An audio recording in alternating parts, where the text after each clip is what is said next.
In this video, I'm going to show you how to make these beautiful paper feathers. They're really simple to make. You just need some paper and a pair of scissors. They don't take very long, and once you get the hang of them, you could make a whole flock of feathers. I'm not quite sure what the collective noun for feathers is. And you can use them to decorate. You could make a garland from them, a wreath, use them to decorate cards, projects, whatever you like really. So let's have a quick look at what we're going to need. Pop those to the side. Don't need much. Some bits of paper or lightweight card will work. The stiffer the paper or card you use, the stiffer your end feather will be. So it's good to experiment with a different range. If you use anything very lightweight, you will find it ends up quite soft and floppy, which isn't necessarily a bad thing. You're going to need a pair of scissors. Pencil's useful, and something like a knitting needle is really useful. We're going to use this to make some light indentations on the paper. If you haven't got a knitting needle, something like a biro that's run out of ink will work, an old ballpoint pen, something that's got a decent point but not too sharp. We don't want to rip the paper, we just want to make a mark in it. So let's get started. And I'm just using offcuts and small bits of paper and card that I've got left from other projects here. And I'm going to start by drawing my feather. You might find it helpful to have a real feather as a guide, or you can just make it up as you go along. But basically what we're aiming for is a middle section, the shaft of the feather, coming down like this, and then the feathery bits of the feather. I'm just drawing the shape very, very roughly, just to give us an idea, and then to make it a little bit more feathery, I'm going to cut some smaller sections out, like so. And I'm just doing this in pencil because I want my feather to be double-sided so I could rub this off. But if you only need it to be one-sided, you can use a pen or press harder, it doesn't really matter.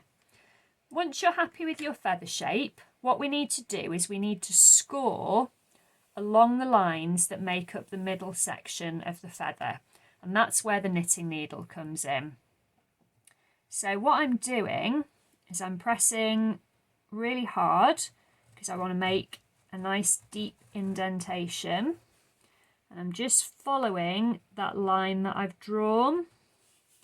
I'm going to do the same on the other side, and I'm making it a little bit thicker than if I was just drawing a feather, because when we come to do the cutting stage, we're going to need that area. So hopefully you can see that's kind of made quite a good indent on this side, and if I flip it over, you can just about see the indentation, the mark on that side. And what I'm going to do is just very gently fold the paper along those score lines that I've made on the other side, and this will give your feather a really nice 3D form.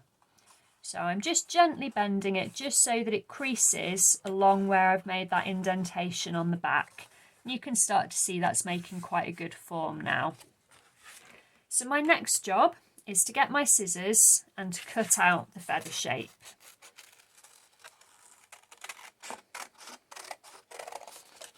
So I'm just following the lines that I drew with the pencil. If you're super confident, you might not even want to draw with the pencil. I find it's quite a good idea to get your pencil lines in. It just gives you a bit of an idea where to cut. Takes the guesswork out a little bit. You can always make little alterations as you go along. Now at this stage, if you want your feather to be double-sided, then what you could do is get your eraser, your rubber, and just rub out those pencil lines, but we're not going to worry about that for the purposes of this demonstration. So if I flip it over, you can see that already I've got quite a nice feather shape. It's got this nice curve where we folded it along the indentations, got the feathery cutout shapes there. It's starting to work really well. To finish it off, what we're going to do is add the feathery bits. I think I need to come up with a better name for it than that, but we'll go with feathery bits for now. And so what I'm going to do is I'm going to cut as if it was a feather. And if you've got a feather and you look at it, you'll notice that it's made up of lots of individual sections, almost like hairs, and that they go at an angle. They don't come straight out like that. They come at an angle. And that's how we're going to cut. So using your scissors, start making snips into the sections of the feather, like so, and that will start to give you this really lovely feathery surface. Now, one thing that's really, really important when you're making your cuts, make sure you do not cut into this middle section, because what will happen if you do is you'll just end up with a big pile of bits of paper because you'll end up cutting right through from both sides. So be really careful to only cut as far as the indented marks that you made. Only cut up to that bit, don't cut through it. And you do the same with the small sections, just trimming it down. And I'm making each cut about 1 millimetre apart, something like that, maybe 2 mil. And you can just have a bit of an experiment. You can space them much wider. If I just quickly show you along here, so these are what? These are about 4 or 5 mil spacings. And if I just work down, so I'm still keeping the angles, same as I did before. But you can see that does work. It does give you the feathery effect, and it also makes a much more stable piece of paper craft if you do that. It's still quite strong. The more cuts you make, obviously, the more fragile and delicate it becomes. So you might just want to whiz along with spacings of 3, 4, 5, maybe even 6 mil. And that will still give you a nice feather.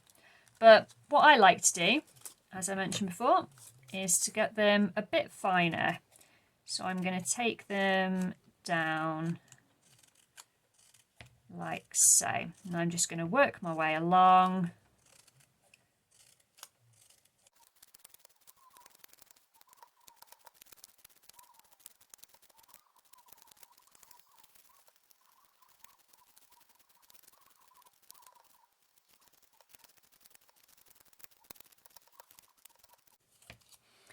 There we go. So I'm almost all the way along.